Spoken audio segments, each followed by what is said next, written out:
Emperor Dalho sat on his throne in the great palace of the Kethmoran homeworld, surrounded by holographic displays showing the state of his empire. For the first time in 3 centuries of Kethmoran expansion, the displays showed red warning lights across dozens of star systems. "Show me the casualty reports again," he commanded.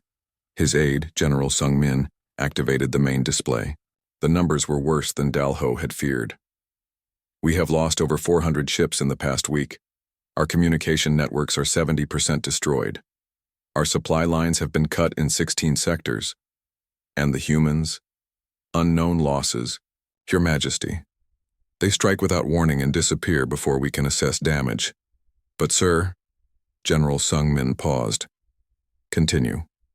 Our intelligence suggests that human forces are actually growing stronger. They're using our captured technology to build new ships and weapons. Every battle teaches them more about our capabilities." Emperor Dalho stood and walked to the great window overlooking his capital city. Below, he could see the massive shipyards that had built the greatest fleet in galactic history. But even those shipyards could not replace ships as fast as the humans were destroying them. "Recall every ship," he ordered. "Every patrol vessel, every garrison fleet, every exploration ship. I want them all here." "Sir, that will leave our outer territories undefended. Our outer territories are already lost. The humans have made that clear." Dalho turned back to his aide. "How many ships will that give us?" General Sung Min consulted his datapad. "Nearly 2,000 ships, Your Majesty. The largest fleet ever assembled." "Good. We will end this war with one final battle. Total victory or total defeat." Far away, Admiral Sabyok received the Emperor's orders aboard her flagship. She was the last of the great Kethmoran fleet commanders, veteran of 20 successful conquests. But this war against the humans had been unlike anything in her experience. "All ships return to home system immediately," she broadcast to her scattered fleet. "Priority Alpha." Her tactical officer, Commander Ho Jin, looked up from his station. "Admiral, if we abandon our positions, the humans will have free access to our industrial worlds." "Commander, we no longer have positions to abandon. The humans have already demonstrated they can strike anywhere they choose." Sabyok studied the tactical displays. "We're going to make our stand at home. One final battle to determine the fate of both species." On Earth, President Yoonji stood in the Situation Room deep beneath the surface. Around her, the greatest military minds of humanity worked to coordinate the final phase of the war. They had come further than anyone had believed possible when the first Kethmoran ships had appeared over New Busan. "Report," she said to Admiral Jin-A. "Madam President, our deep space reconnaissance indicates that the Kethmoran are recalling all their ships to their home system. Every vessel they have left." "How many?" "Our best estimate is 2,000 ships." The room fell silent. 2,000 ships was more than 10 times the number of vessels humanity could field. Even with captured technology and improved tactics, those odds seemed impossible. "What are our options?" asked President Yoonji. Admiral Jin-A looked at the strategic displays. "We have 3 choices. We can fortify our remaining colonies and hope to survive their attack. We can try to negotiate a peace treaty while we still have some strength, or we take our entire fleet to their home system and end this war once and for all." The silence stretched longer this time. Captain J1, the senior reconnaissance officer, spoke first. "Madam President, our scouts report that the Kethmoran home system is heavily fortified. Planetary defense stations, minefields, automated weapon platforms. Even if we could defeat their fleet, getting to their home world would be nearly impossible." President Yoonji looked at each person in the room. These men and women had guided humanity through the darkest period in their history. They had turned a war of survival into a war of liberation. "Admiral, how many ships can we field?" 200, maybe 250 if we strip the colonial defenses. 250 against 2,000. President Yoonji was quiet for a moment. "What do our people say? The colonies, the crew members, the citizens who have been fighting this war?" Admiral Jin-A had been expecting this question. "They say the same thing they've been saying since New Busan. They refuse to surrender. They want to finish this fight." Then we take the war to them. All of it. The message went out across human space within hours. Every ship, every crew, every resource would be committed to one final battle. There would be no reserves, no fallback. Positions, no second chances. Captain J. Wan led the advance reconnaissance force toward the Kethmoran home system. His ships, equipped with the most advanced stealth technology humans had developed, slipped past alien patrol fleets and defensive positions to scout the enemy's final stronghold. What he found there made him pause in amazement. The Kethmoran home system contained not just their massive fleet, but the industrial and military infrastructure of an empire that had conquered half the galaxy. Orbital shipyards stretched for thousands of kilometers. Defensive stations surrounded every major planet. The space around their homeworld was thick with weapons platforms and automated defenses. Control, this is J1. You need to see this. The images he transmitted back to Earth showed the true scale of what humanity was attempting. The Kethmoran hadn't just assembled a fleet. They had turned their entire home system into a fortress. But Captain J1 had also noticed something else.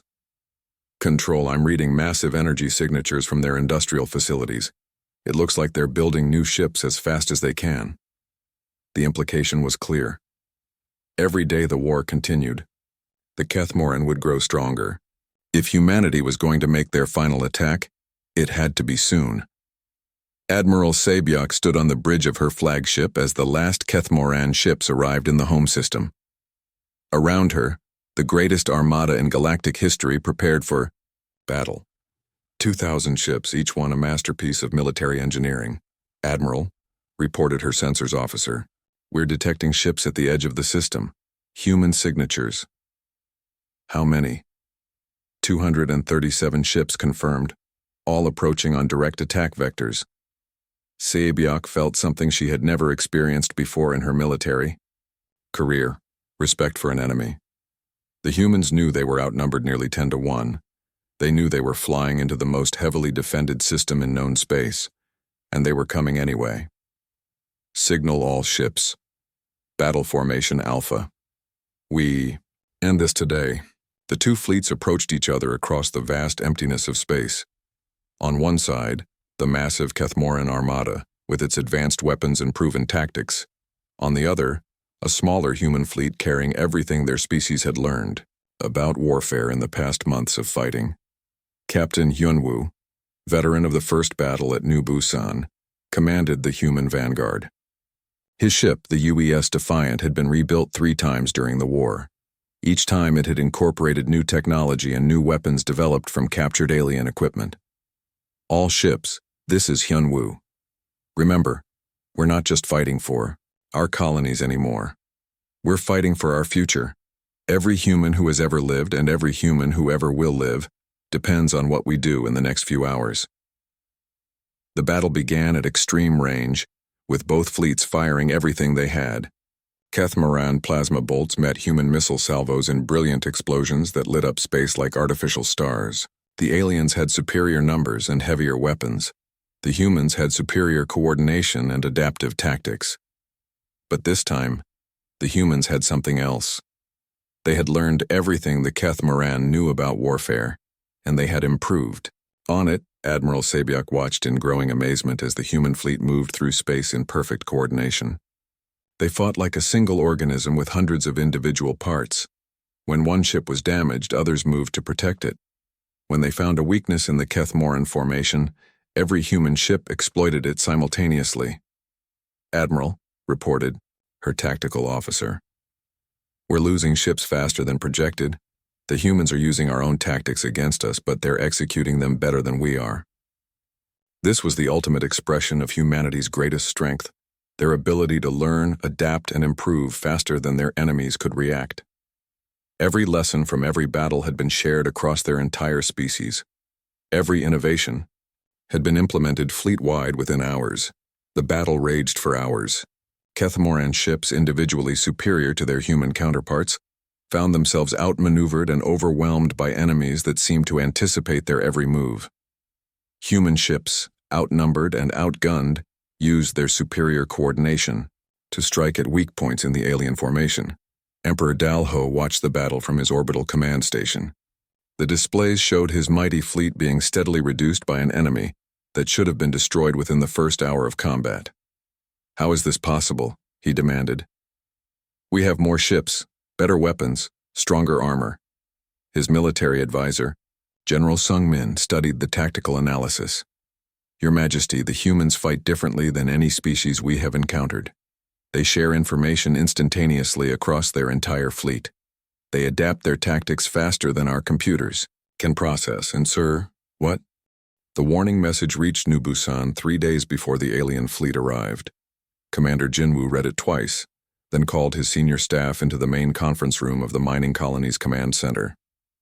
The room was simple and practical, with metal walls and basic furniture that could survive the harsh conditions of their asteroid home. New Busan was not much to look at from the outside. It was built into a large asteroid that spun slowly through space, providing artificial gravity for its 50,000 residents. Most of them were miners, engineers, and their families who had come here to dig valuable metals out of the rock. The colony had a few defensive platforms, some patrol ships, and enough weapons to fight off pirates or wild animals. It was never meant to face a real military attack. But Jinwoo was not worried about what they had. He was thinking about what they were. "Show me the intelligence report again," he said to Lieutenant Mina, his communications officer. Mina activated the holographic display in the center of the table. The spy ship Sumi was piloting managed to record most of their meeting. They are sending the best of the best.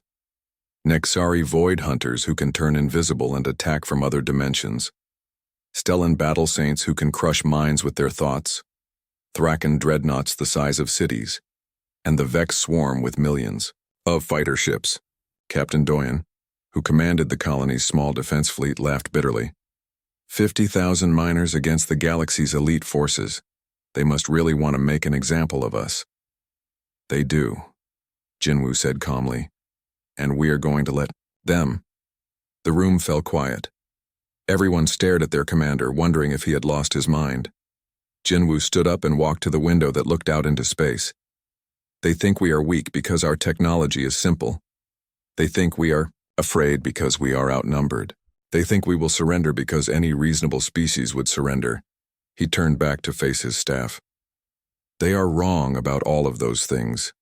But most importantly, they made one mistake that is going to cost them everything." "What mistake?" asked Major Hayok, the colony's chief engineer. "They told us they were coming." Over the next 3 days, New Busan changed. The transformation was not visible from the outside, but inside the colony everyone was working. Children helped their parents move supplies to emergency shelters deep in the asteroid. Engineers installed new weapon systems that had been sitting in storage. Miners used their digging equipment to create hidden tunnels and defensive positions. Most importantly, messages went out to other human colonies. Not asking for help, everyone knew no one could get to New Busan in time. Instead, the messages were simple updates about what was happening and what the colonists planned to do about it. On the morning of the 3rd day, the aliens arrived. Doran commanded the Nexari fleet from his flagship, the Shadow Blade. He was considered the finest stealth warrior his people had ever produced. In 3,000 years of warfare, he had never lost a single battle. His ships could slip between dimensions, becoming invisible to all sensors while they moved into perfect attack positions. As the Nexari fleet approached New Busan, Doran studied the human colony through his advanced scanners. What he saw confused him. The colony looked exactly like the intelligence report said it would, a simple mining operation with basic defenses. But there was something wrong with the energy readings. The humans were using more power than they should need, and he could not figure out why. "Perhaps they are trying to charge their shields," suggested his second-in-command, Sub-Admiral Urim. Doran shook his head. "No, their shield generators are too small to need this much power. They are doing something else. Something we do not understand." Meanwhile, Kira stood in the meditation chamber of her flagship, the Golden Dawn. She was the highest-ranking battle saint in the Stellan military, capable of psychic feats that could drive entire armies insane with fear. Around her, 50 of her best warriors sat in perfect silence, preparing their minds for the coming battle. The plan was simple. The Battle Saints would launch a coordinated psychic attack that would paralyze the human defenders. Once the humans were helpless, the other alien forces could destroy the colony without resistance. It was clean, efficient, and merciful. The humans would die without suffering. But as Kira reached out with her mind to touch the human colony, she felt something that made her pause. The human minds were different. Where most species had thoughts that flowed like water, human minds felt like stone, dense, solid, and surprisingly difficult to read. Interesting, she whispered to herself. They have natural psychic resistance, but that will only make their defeat more satisfying. The Thraken dreadnoughts took positions around New Busan like massive metal mountains floating in space. Each ship was kilometers long and armed with weapons that could crack planets. Fleet Admiral Wu Jin commanded the operation from his flagship, the Stonehammer, which was so big it had its own artificial gravity and weather systems inside. Wu Jin had destroyed rebel colonies before. It was always the same. A few warning shots to show the colonists they had no chance, followed by surrender negotiations. Most species were smart enough to give up once they saw a Thraken dreadnought. The few that did not surrender usually changed their minds after the first real bombardment. But the humans of New Busan were not responding to their warning signals. They were not trying to negotiate. They were not even running away. Instead, they sent a single message back to the alien fleet. New Busan colony to alien forces. We received your ultimatum. Our answer is no. If you want our home, come and take it. The Vex swarm arrived last. Millions of small fighter craft that moved together like a single living creature. Hive Commander Soyeon controlled them all through. The psychic link that connected every member of her species. The Vex had evolved from insects on their homeworld, and they still thought like a hive. Every individual was willing to die for the good of the group. Soyeon had fought many battles, but she had never faced humans before. She studied the tactical situation and found it puzzling. The humans were clearly outnumbered by at least 10,000 to 1. Their weapons were primitive. Their ships were small and slow. By every logical measure, they should have evacuated the colony days ago. Instead, they seemed to be preparing to fight. As the alien fleet completed its formation around New Busan, Commander Jinwoo stood in the colony's command center, looking at the tactical display. His officers waited for orders, their faces calm but determined. "Status report," Jinwoo said. Lieutenant Mina checked her console. "All civilians are in the deep shelters. Defense platforms are online and ready. Our patrol ships are in position." Major Hyok added, "The mining charges are set. If we need to collapse sections of the colony to block enemy advances, we can do it." Captain Doyen grinned. "The surprise packages are ready too. The aliens think our ships are just patrol craft, but we've been busy." Jinwoo nodded. 3 days had been enough. Time to prepare. But more importantly, it had been enough time to think. The aliens expected to find frightened colonists who would surrender when faced with overwhelming force. Instead, they were going to find something much more dangerous: humans who had nothing left to lose. The communication system crackled to life. Admiral Taman's voice came through clearly. "Human colony, this is Admiral Taman of the Galactic Council Fleet. You have been found guilty of violating galactic law and refusing to submit to proper authority.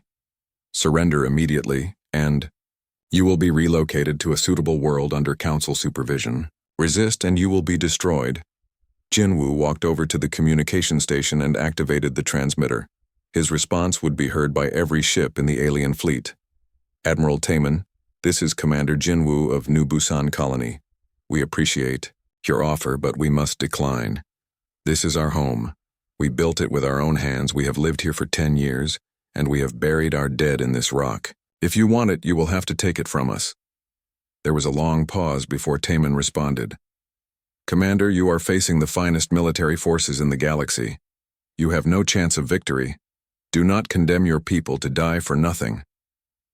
Jinwoo looked around the command center at his officers, then out through the reinforced windows at the asteroid mining complex that had become their home. "Admiral, You misunderstand the situation. We are not trying to win. We are just trying to make sure you lose."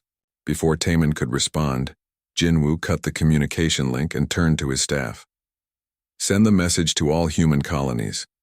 Tell them what is about to happen here. Make sure they understand what the aliens are willing to do to enforce their idea of galactic order." Within minutes, the message was racing through human space at faster than light speeds. 50 billion humans across 300 worlds learned that the galaxy's most powerful military forces were about to destroy New Busan colony as an example to all humanity. The aliens had wanted to send a message about power and fear. Instead, they had just united the human species against a common enemy. As the alien fleet began to move into attack position, Commander Jinwoo made one final announcement to his people. "Citizens of New Busan, this is your commander. In a few minutes, we will face the greatest military forces our galaxy has ever assembled." The battle began with silence. For 10 long minutes, the alien fleet held position around New Busan while their commanders made final preparations. The humans waited in their defensive positions, weapons ready but not firing. Both sides knew that once the shooting started, there would be no going back. Kira made the first move. Standing in the meditation chamber of her flagship, she linked minds with her 50 battle saints and reached out toward the human colony. The psychic attack was invisible to normal sensors, but it hit with the force of a mental hurricane. It was designed to paralyze every thinking creature in New Busan, leaving them helpless while the alien fleet destroyed their home. The psychic wave crashed into the human minds and stopped dead. Kira gasped in surprise. She had expected some resistance. Most species had natural mental defenses. But this was different. The human minds were not just resisting her attack, they were absorbing it. The psychic energy that should have driven them insane was being channeled into something else, something she did not recognize. "Impossible," she whispered. Around her, the other battle saints opened their eyes in confusion. They had felt it, too. Their most powerful attack had simply vanished into the human minds like water into sand. "Try again," ordered Sub-Commander Taejin, Kira's second-in-command. "Perhaps they have some kind of psychic shield generator." Kira shook her head slowly. "No. This is not technology. This is how their minds work. They are not fighting our attack. They are using it." Before she could explain what she meant, alarms began ringing throughout the Golden Dawn. The humans were firing back, but they were not firing weapons. They were broadcasting something on the same psychic frequencies the Stellans used for communication. It was not words or images. It was pure emotion, rage, determination, and something else that made Kira's blood run cold. The humans were not afraid of dying. They were excited by it.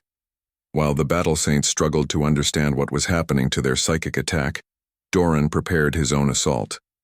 The Nexari Void Hunters were masters of stealth warfare, and their plan was simple: phase shift into another dimension, approach the human colony invisibly and destroy their defenses before they knew they were under attack. "All ships, begin phase transition," Doran commanded from the bridge of the Shadow Blade.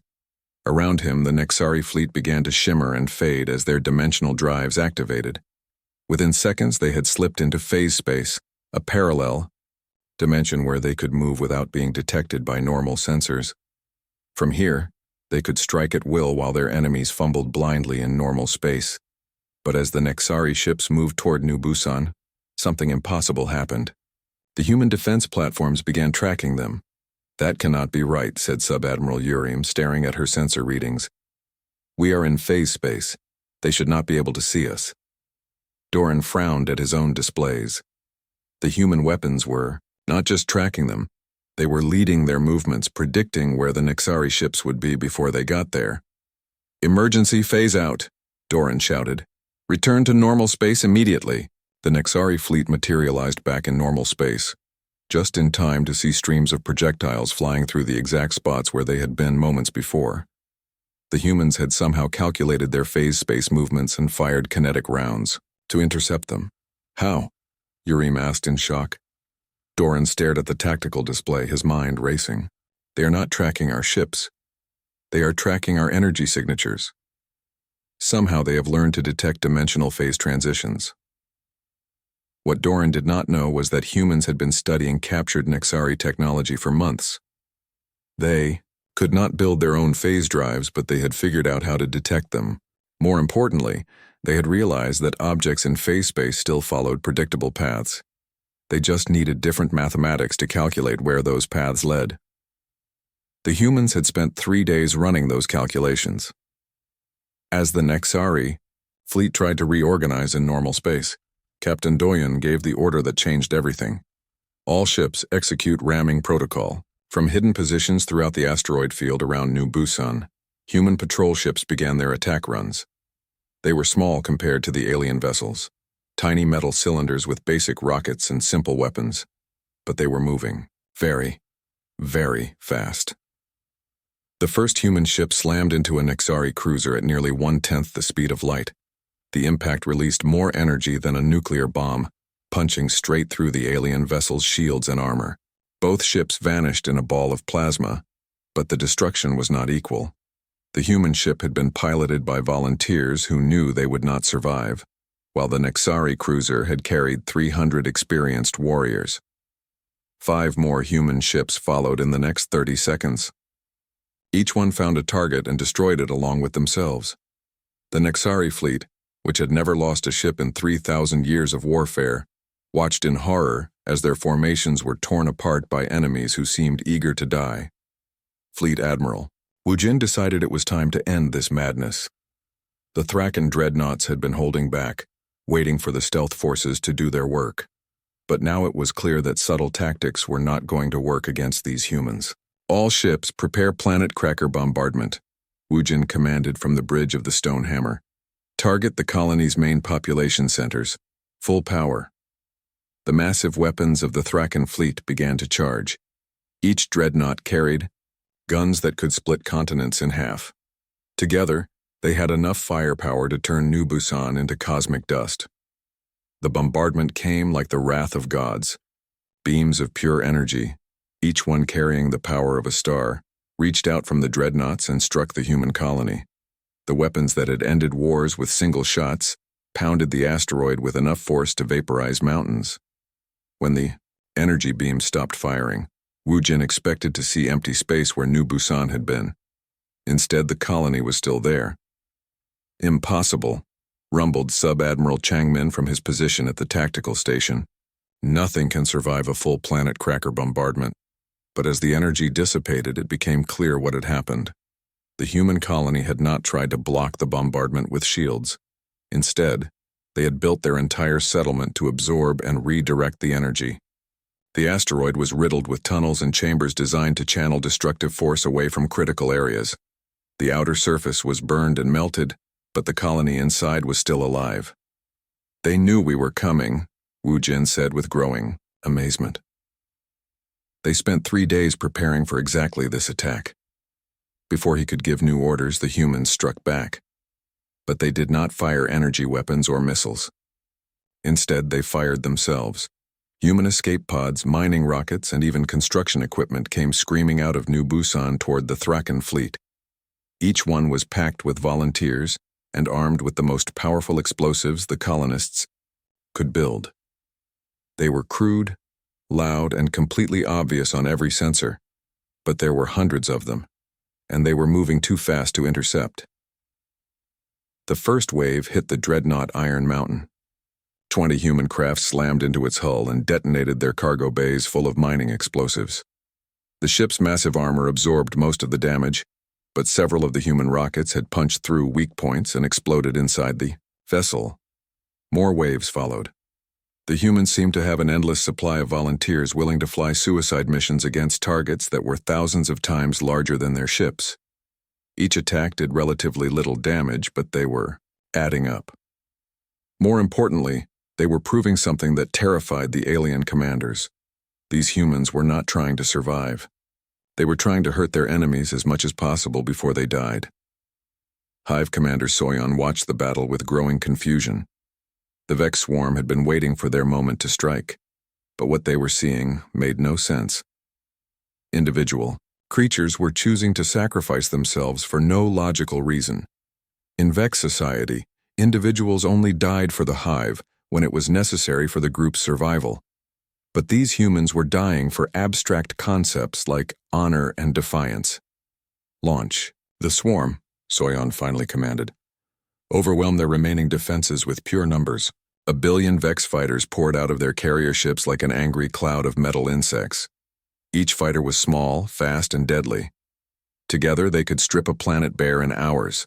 The plan was to surround New Busan and destroy everything: ships, weapons, life support systems, and finally, the humans themselves. But as the Vex fighters approached the human colony, they flew into something no one had expected.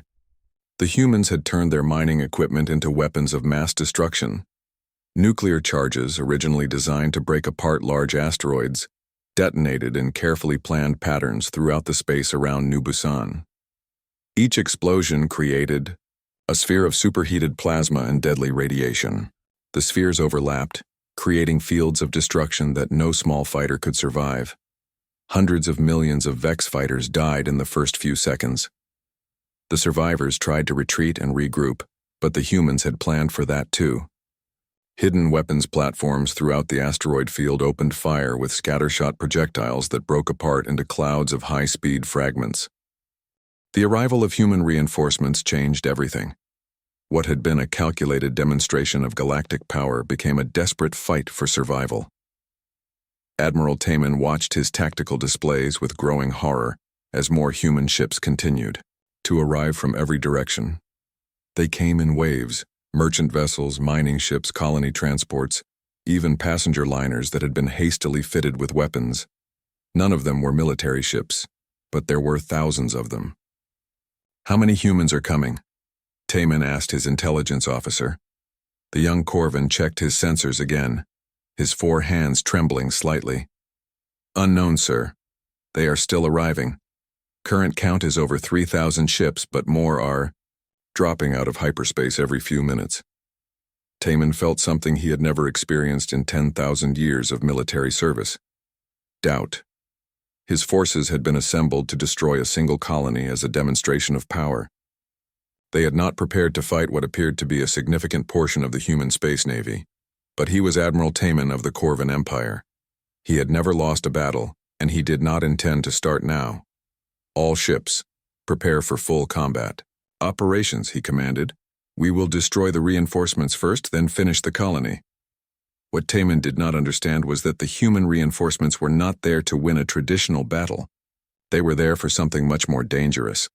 They were there to make sure the galaxy remembered what happened when someone threatened human civilians. Captain Hyunwoo stood on the bridge of Seoul's Pride, looking at the massive alien fleet spread out around New Busan. His ship had been a peaceful cargo hauler until 3 days ago. Now it carried mining explosives in its cargo bay and a crew of volunteers who had never fired a weapon in anger. "Are you sure about this?" asked his first officer, a young woman named Yoonji, who usually helped manage shipping schedules. Hyunwoo nodded grimly. The message from New Busan was clear. They are not asking us to save them. They are asking us to make sure the galaxy understands what it costs to attack human colonies. He opened a communication channel to the rest of the human fleet. "All ships, this is Seoul's Pride. Remember the plan. We are not trying to win. We are trying to make them lose. Every alien ship we take down is one less ship they have to threaten our families." The response came back from thousands of voices at once. "Understood, Captain. See you on the other side." The human reinforcements scattered throughout the battle zone. Not in military formations, but in something that looked like chaos. The aliens expected them to group together for mutual protection, but instead they spread out as widely as possible. Each ship chose its own target and began its attack run. It was not warfare as the galaxy understood it. It was something older and more primitive, a swarm attack by creatures that cared more about hurting their enemies than protecting themselves. On board the Shadowblade, Doran watched the human ships approach with fascination and terror. His Nexari fleet had been reduced to less than half strength by the ramming attacks during the first phase of the battle. Now thousands more human ships were coming, and each one seemed ready to trade its life for an alien vessel. "Phase shift to defensive positions," he ordered. We will retreat to phase space and attack from there. But as his remaining ships began their dimensional transition, something went wrong. The humans had been studying their movement patterns, and they had learned to predict where the Nexari ships would emerge from phase space. Worse, they had figured out how to disrupt the transition process itself. As the Shadow Blade tried to phase shift, human weapons fired specially designed projectiles that interfered with dimensional fields. The ship found itself trapped halfway between dimensions, unable to complete its transition but unable to return to normal space either. Doran felt the ship shaking itself apart as conflicting dimensional forces tore at its hull. Around him, his officers struggled to understand what was happening to their most advanced technology. "Emergency power to dimensional stabilizers," he shouted, but it was too late. The Shadow Blade was caught in a dimensional rift that the humans had somehow created, using primitive weapons and clever timing. The ship exploded across multiple dimensions at once, taking Doran and his crew with it. Similar disasters were happening throughout the Nexari fleet. The humans had turned the aliens' greatest advantage, their dimensional technology, into a weakness. By the time the surviving Nexari commanders realized what was happening, they had lost most of their remaining ships. Kira was having an even worse time. The psychic feedback from the human minds was getting stronger, not weaker. Every time she tried to attack them mentally, the humans somehow channeled that energy into their own emotional state. They were using Stellan psychic power to make themselves more determined, more focused, and more willing to sacrifice themselves. "It is impossible," she whispered to Sub-Commander Tajin. "They are taking our mental attacks and turning them into fuel for their own fighting spirit." Around her in the meditation chamber, several battle saints had collapsed from psychic exhaustion. Others were beginning to show signs of mental breakdown as the human minds proved impossible to control or predict. "Perhaps we should retreat," Tajin suggested carefully. "Regroup and develop new tactics." But before Kira could respond, alarms began ringing throughout the Golden Dawn. Human ships were approaching on attack vectors, and they were broadcasting something on psychic frequencies that made every Stellan on the ship feel sick. The humans were singing. It was not a song in any language the Stellans recognized, but they could feel its meaning through their psychic sensitivity. It was about dying far from home, about protecting the people you love, about making your life count for something important. The emotional content was so powerful that it overwhelmed the Stellan psychic defenses and began affecting their ability to think clearly. "Cut psychic communications," Kira ordered desperately. "Block all mental channels." But it was too late. The human song was not being transmitted through technology. It was coming from the minds of thousands of human crews as they prepared to ram their ships into alien targets. The Stellans, with their advanced psychic abilities, could not help but hear every word and feel every emotion. As the first human ship struck the Golden Dawn, Kira realized with horror that her own warriors were beginning to understand what the humans felt. The idea of dying for something greater than yourself was starting to make sense to them. Some of the younger battle saints were actually volunteering to go down with the ship rather than evacuate. The humans were not just defeating Stellan psychic powers, they were converting Stellan warriors to human ways of thinking. Fleet Admiral Wu Jin was having the most success of the alien commanders, but even his massive dreadnoughts were taking serious damage. The human ramming attacks were crude and wasteful, but they were also effective. Each human ship that struck a Thraken vessel took a piece of it with them when they died. More importantly, the humans were learning from each attack. The first wave of ramming ships had struck at random points on the dreadnought hulls. The second wave had targeted weapons systems. The third wave had gone for engine sections. Now the fourth wave was coming in, and they were aiming for specific weak points that previous attacks had revealed. "They are treating this like a mining operation," observed Sub-Admiral Changmin with grudging admiration. "Each attack removes a little more material until the whole structure collapses." Wu Jin nodded grimly. "And they have enough miners to dig through all of our ships." As if to prove his point, another wave of human vessels came screaming toward the Stonehammer. These were not military craft. They were construction ships, garbage haulers, and even a few passenger buses that someone had strapped engines to.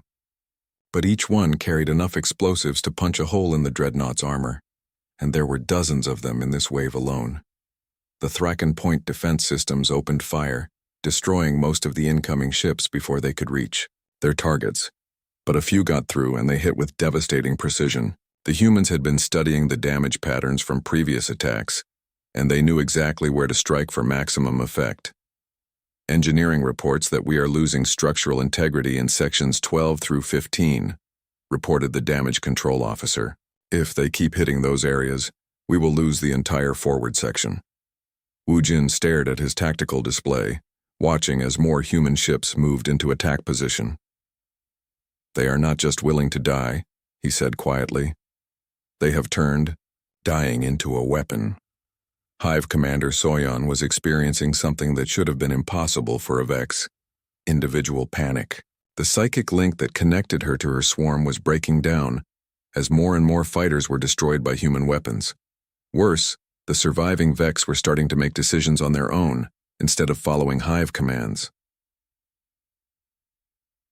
The humans were using psychological warfare in ways that the Vex had never encountered.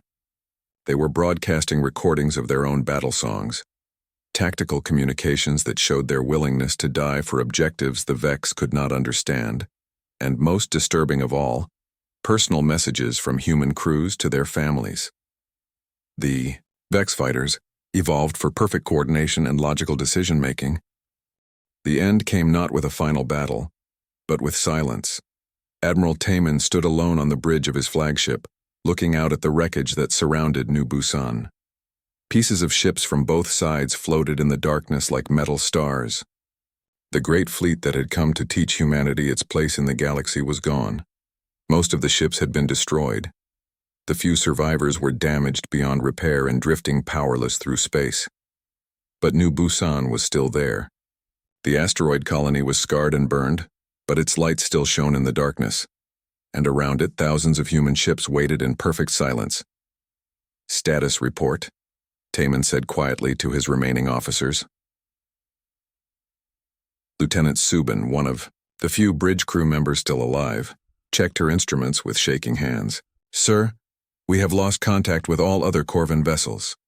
The Nexari fleet appears to be completely destroyed. The Stellan ships are not responding to communications.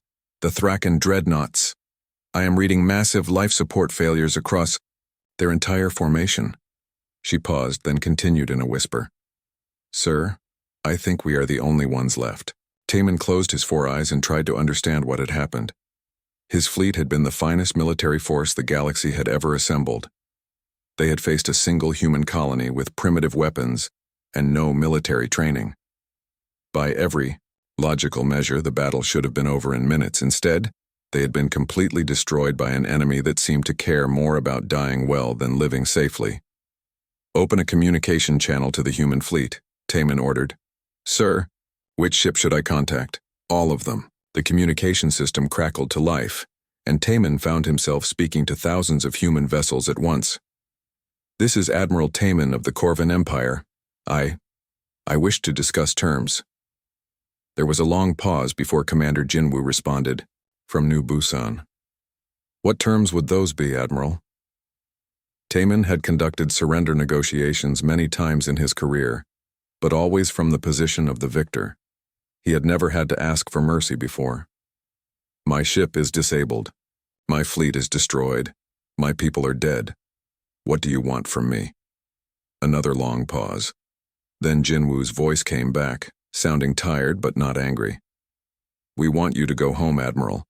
We want you to tell the Galactic Council what happened here. We want you to make sure they understand that this is what happens when someone threatens human civilians. And then we want to be left alone to live our lives in peace." Taemin felt something break inside his chest. "That is all? You do not want territory, resources, tribute?" "Admiral, we are miners and farmers. We just want to be left alone to mine rocks and grow food. But if someone tries to hurt our families, this is what we will do to them." As if to emphasize the point, the human fleet around New Busan began powering down their weapons. They were not celebrating their victory. They were mourning their dead. Over the next few hours, human rescue ships began moving through the wreckage, looking for survivors. They pulled injured aliens from damaged vessels and gave them medical treatment. They recovered the bodies of the dead and treated them with respect. They even helped repair Taman's ship enough for it to make the journey back to Corvin space. It was not the behavior of conquerors. It was the behavior of people who had fought a war they never wanted and taken no pleasure in winning it. As Taman's ship limped away from the battle zone, he received final reports about what had happened to the other alien commanders. Doran, of the Nexari Void Hunters, had died when his ship was torn apart by dimensional forces. His body was found floating in the wreckage, still connected to his command chair. The ship's data logs showed that he had spent his final minutes trying to understand how humans could track vessels moving through phase space. His last entry read, "They do not fight like soldiers. They fight like hunters who have been hunting dangerous prey for so long that they no longer remember how to be afraid." Kira of the Stellan Battle Saints was discovered in her meditation chamber, her mind burned out by psychic feedback. The humans had somehow turned the Stellan mental attacks back on themselves, using the aliens' own psychic network against them.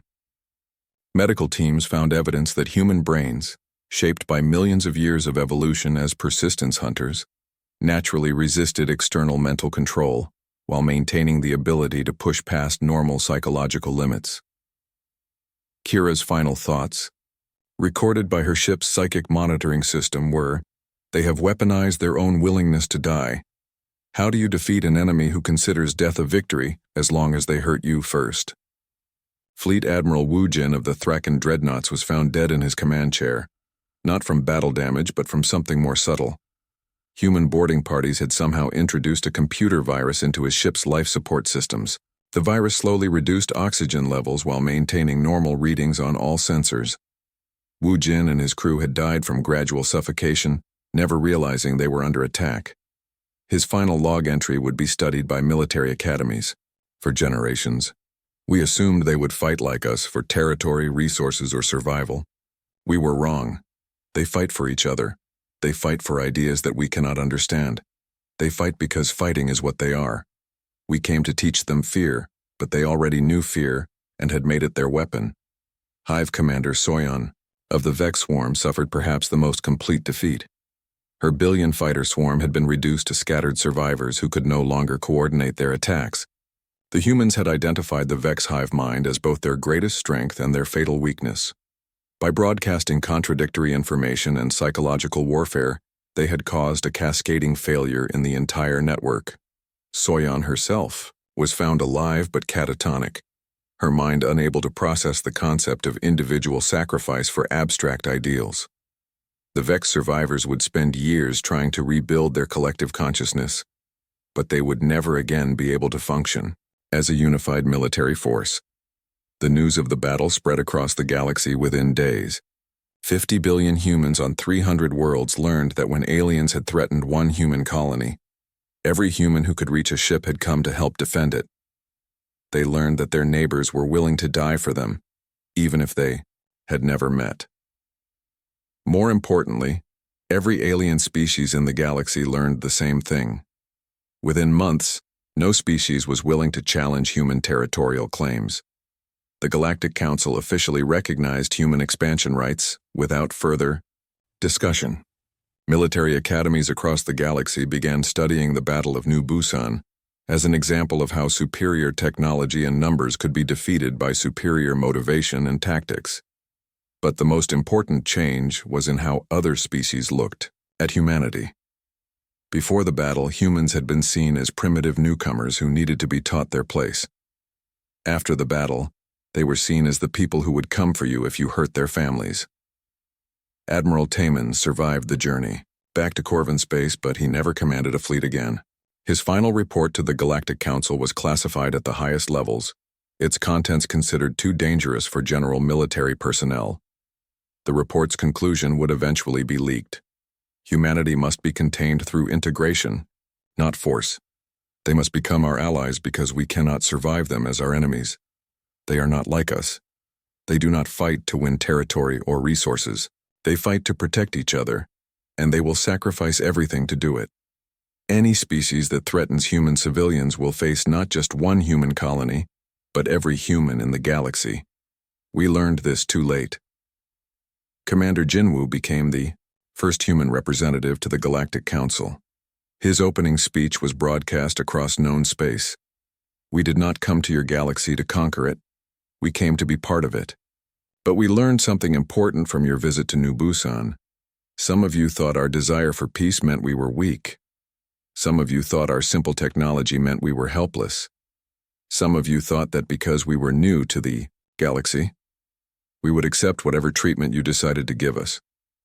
He paused, looking around the council chamber at representatives from species that had ruled the galaxy for thousands of years.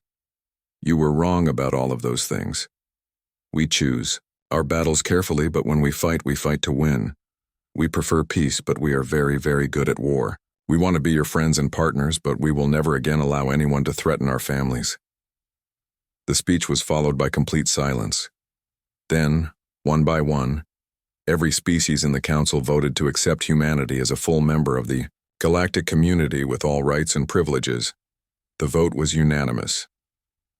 Years later, historians would mark the Battle of New Busan as the beginning of a new age in galactic politics, an age where military force was no longer the primary way to resolve disputes, an age where species learned to negotiate rather than fight, because everyone understood what could happen if negotiations failed. The galaxy's finest had tried to teach humanity a lesson about power and fear. Instead, they had learned something much more valuable. Sometimes the most dangerous thing in the universe is not the species with the biggest guns or the most advanced technology.